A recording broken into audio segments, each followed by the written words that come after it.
চলো মাছ রান্না করি। হ্যালো এভরিওয়ান, আসসালামু আলাইকুম। আমি চলে আসলাম আপনাদের মাঝে আন্ডামার্কা একটি ব্লগ নিয়ে। এই মাছটাকে কে কোন জেলায় কী নামে ডাকো? আমাদের এখানে তো বলে চন্দনা ইলিশ। আমি এত পরিমাণ ছোছা আমার বিড়ালের জন্য কিনে আনা মাছ আমি রান্না করে খাচ্ছি। বিড়ালের জন্য কিনে আনার পর দেখি অনেকগুলো মাছের মধ্যে ডিম হয়ে গেছে, তাই ভাবলাম কয়েকটা মাছ একটু অন্যরকমভাবে রান্না করে খাই। তারপর সবগুলো মাছ কেটে সুন্দর মতো মশলা মাখিয়ে এখন এগুলো ভাজার পালা।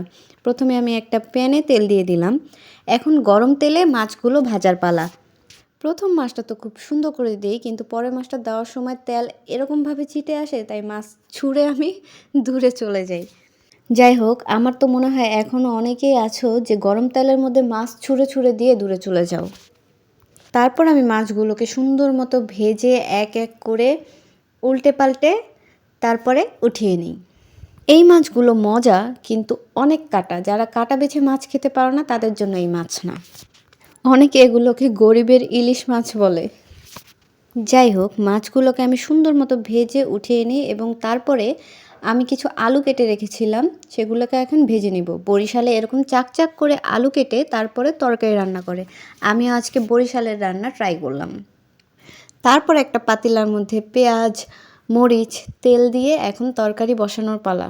পেঁয়াজগুলোকে ভালো মতো ভেজে তারপরে তার মধ্যে আমি একটু নুন দিয়ে দিই, কারণ পেঁয়াজগুলো যেন তাড়াতাড়ি মজে যায়।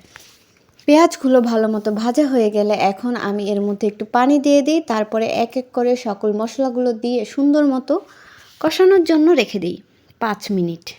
আমার আম্মু বলে তরকারির মশলা যত ভালো মতো কষানো হবে তরকারি খেতেও তত মজা হবে। তারপর মশলা কষানোর পর আমি তার মধ্যে আলুগুলো একটু কষিয়ে নিই, তারপরে তাতে আমি ঝোল দিয়ে দিই। ঝোলটা বলক আসার পর আমি মাছগুলো উপরে বিছিয়ে দিয়ে তারপর আরেকটু জাল করে উপরে জিরার ফাঁকি ছিটিয়ে দিয়ে তারপর ওগুলোকে আমি হালকা ঝোল থাকা অবস্থায় চুলা থেকে নামিয়ে নিই। দেখুন কত সুন্দর লাগতেছে। আজকের ভিডিওটি এই পর্যন্তই, আপনারাও ট্রাই করে দেখবেন। দেখা হবে পরবর্তী ভিডিওতে। আল্লাহ হাফেজ।